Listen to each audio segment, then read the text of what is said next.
agamba ati aje komereko enkola video. Of course I Makai Kole Professor Rupi. Yes, tuba tuguse tuba tuze tuba tugumbye ku channel ya Feno enkola video exclusive tukuleta ebyakagwao ebiri mu industry ebi training and adamu entertainment business nadala bifa ku batutumfu ku bantu baffe abali mu entertainment business music dance and drama tuba kyetutegeeza kyo olunaku lwa leero tukuleta embeera yakagwao embeera erabika okubanga sinyangu basinungi olwala okuba nti omukyala Hajati Farida Station Mayanja abasinga gwe mwamanya ng'omuyimbi olunaku lwa leero abadde neera yegunjidde erinnya lwakoze erinnya naddala kibayita katemba okuzanya skit eno gyabadde alina etambula ennyo naddala training olunaku lwa leero emanyikidwe nga Stacia and the House Girl.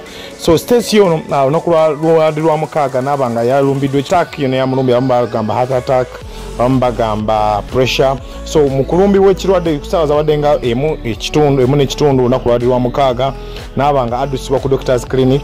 So ku Doctors Clinic awo ne bagezaako omukolakolako ne kibanga embeera teyayongedde kubanga yabalemerera aba Doctors Clinic mu kubalemerera n'aba nga Hajati Stacia Mayanja ono gwe twogerako. Yes, kintu kino abamwongerayo mu kumwongerayo n'aba nga ayongezebwayo mu ddwaliro ly'e Nakasero Hospital naddala mu kibuga wakati awo waggulu mbeera okuba nti yamusajjuseeko yasobodde okuba nga atwalibwa mu ddwaliro eryo ya Doctors Clinic. Doctors Clinic we yabalemeredde n'abanga addusibwa oba ayongezebwayo ku ssaawa za leero wetwogera ano ali mu ddwaliro limanyikiddwa nga ly'e Nakasero Hospital. Nakasero eno awolabira ano ebifaananyi ebiyitaayitamu oba byolengera awo yembeera gye tukulaga ajayitamu olunaku lwaleero ssaawa za leero nti obulamu bukyali 50-50 asobola okutegeera naye nga tannadda bulungi naddala kyolina otegeera embeera tennaterera bulungi naye nga Hajati Stacia Mayanja ssaawa zammwe zetusaba bafaani mwenna aba Stacia the House Girl bafaani mwenna abagala Stacia Mayanja omuyimbi ne Hajati Farida Stacia Mayanja.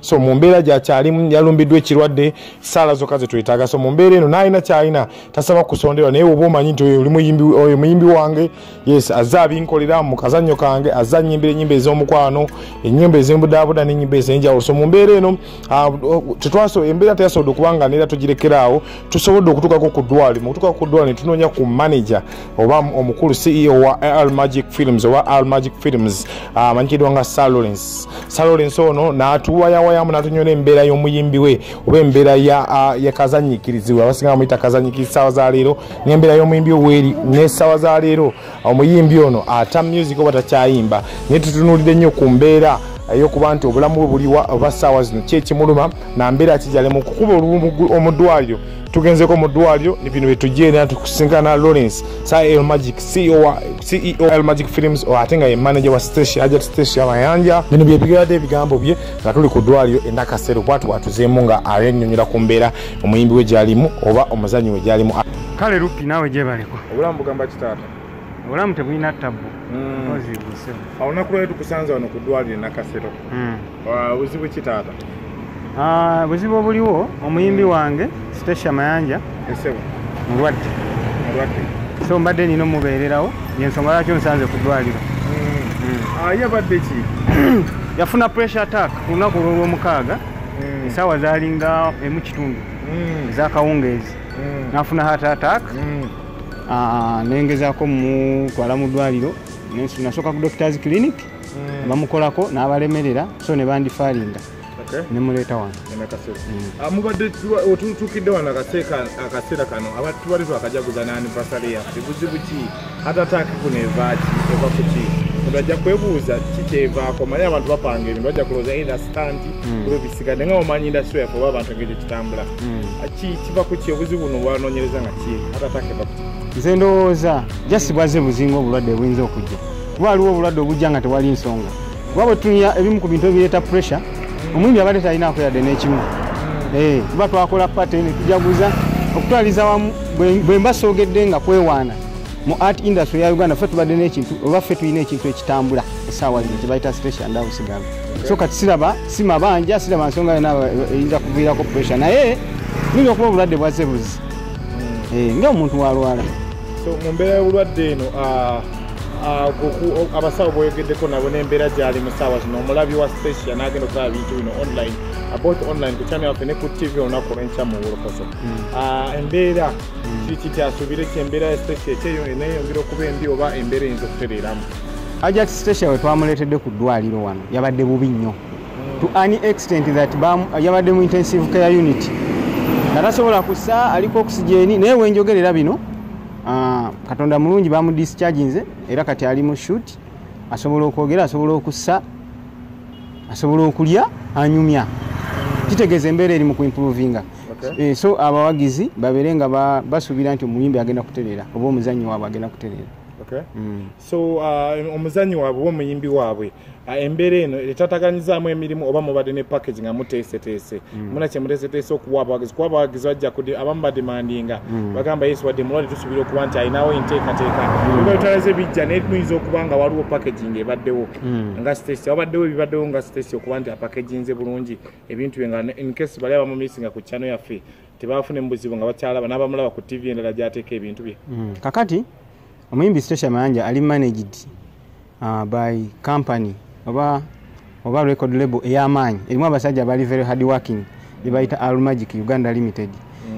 Okusookera ddala ab'oku TV bo tebagenda kufuna disappointment yonna because already tuyina episodes zetwanaba ku airinga zetuyinza okuairinga mpaka mwezi gwa mukaaga so kati abo bo bali safe. Then aba online Stasha we yafunidde attack eyo twabadde tuli mu kutegeka tulina omuzannyo omupya bwe tuleeta era twabadde tuva kunoonya bifo ng'ali bulungi talina buzibu. So bayinza okufunamuko okutataganyizibwa mu kujja kuba kutono naye ate tekujja kuba kwamaanyi kubanga era olwedde twabadde twashuutinzeeko twashuutisa obulwadde buba tebwegenze nnyo maaso ng'awonye mangu bayinza obutafuna kutataganyizibwa naye kinaba kyeyongedde nekyeyongerera ddala bayinza okufunamuko okutataganyizibwa okutono ennyo. Embeera negenza okutuukawo twalengeddeko mwakoze audition zabadde zaaki mulina abantu muleeta mu station the house galoba mulina kipya kimadde mufumba mutwalengeddemu muzeeyi batte n'abantu ab'enjawulo. Yes, muzeeyi batte yajja twamuyita yajja kugezaako kusunsula bitone. Twakola auditions akazanyo ka Station House Girl season 1 twagiclosinga online. So we are preparing for season 2. Twagala abantu tubalageko ku faces empya. N'ekirala twagala okuwa ku bitone ebipya ebiri eyo chance nawe bigezeeko okwerwanako twayita abantu tufuna bitone ebipya nabo bagezeeko okulwana ku bitone byabwe. So waliwo ekintu ekipya kitubadde tugezaako okuleeta nga bakiyita Station House Girl season 2. Season 2 eyo yerimu ebiki ebyenjawulo ebiri mu season 2 ebigenda okwawukana ku season 1? Bingi. Mugenda kulaba abazannyi nga bazanya characters ate endala. Mugenda kulaba ku production y'enjawulo. Mugenda kulaba ku story endala. Mugenda kuba mulaba ebintu bingi. Sina kindi mugenda kulaba obuzannyo obusukka ku kamu nga konna nga bonna buli ku channel emu. Tulina ebintu ebipya bingi bye tuli mu kutegeka. Mugenda laba akazanya bitu badde tukola akazannyo kamu naye tugenda kukola akazannyo akalala bubeereko bumeka bubiri. Oli omuntu ayagala otegere Almagic oba Star Lawrence nga wakulaba oli manager wa muyimbi oli manager wa kazanyiikirizo omanyi abantu baagala obyawula nti Stasha Mayanja kati akyali muyimbi oba kazanyiikirizo omukati gw'olengingirawo oba omuteeka wa ssaawa zino abawagizi ab'oku TV bamusoba batamulaba online. Kakati yenze Star Lawrence nze CEO wa Almagic Uganda nze director wa Station House Girl ate nze manager wa Stasha Mayanja. Kati nze bwe mbanga nsayininga omuyimbi ntunuulira 3 factors: music, dance and drama. Nze manyi nti manager omutuufu olina okubanga osportinga n'opromotinga. So nze saayagala kutandikira already ku kitone kyensanzeewo nti Stasha muyimbi alina erinnya lye. Nayagala ndiscovering the other side of Stasha abantu gye batalabangako. However, neya music naye akyagirimu because soon tugenda kutolimba baluyita Wandarudde. So nze ebyo biti bisatu byenkubulidde byebyo naye nga Stasha Katonda yamuguwanga alina ebitone bisatu: amanyi okuyimba, amanyi okuzina, amanyi n'okuzannya. Kati waliwo ekitone ekyali kituuliddwa ekyokuba nti muzannyi kati abantu baali tebakimanyi. Kyobalaba nze bwe najja nayagala nkizuule ate ne kijja ne kiba nti kyagira mu kiseera ekituufu kubanga covid waabaleereddewo awo mungi nga music already nga ali cut off. So nensalawo amaanyi singa gateeka mu art mu kuzannya, however n'okuyimba akyayimba kubanga ku mikolo era tuyimba almost buli weekend. Okay, nga tusibula abawagizi bwe bagumye embeera Stasha Mayanja gyalimu na kiki ekyandeetagise mwetaagayo okusonda manyi abantu balwala bamu balowooza okusonda oba Stasha tanatuuka mu mbeera eyo? Kakati embeera y'okusonda teriiko mugagga oba mwavu kubanga olaba eggwanga eddamba lyalumbibwa covid naye ensi ne zivaayo ne zigamba Uganda tugiwadde amakampani gaga Uganda naye nga ate ensi ebeera nnene. So nze sijja kugamba abantu nti mumpe ssente oba muwe Stasha ssente tegera naye gwe kyobamanya embeera gyalimu omuntu bw'obanga omwagala ng'olina akantu oyagala omuwa it is okay but si kugundi si ku si ku pressure nti mulete okitegeera because ye nga session ng'omuyimbi mukazi mukozi okitegeera ate ali managed naye omuntu abaako n'abamwagala abalumirirwa naye nga si mu bubi si ku pressure. Okay, obugambo obusembayo eri abawagizi ba station nga tukusibula mukulu. Abawagizi obugambo obusembayo njasooka kubeebaza mwebale kuba nti muwagira station Mayanja abali online mwebale kusubscribe nga mwebale tulaba mwebale tuwagira. Naye sawa zino omuyimbi waffe era omuzanyi ayinamuko obuzibu yafunyemu nga bwe mbanyonyedde mwongere okumusabira embeera yalimu kati simbi egenda improvinga so tumusuubira disappointment yo nabwe kimu kigenda sigala nga kitambula nga bwe kibadde kitambula.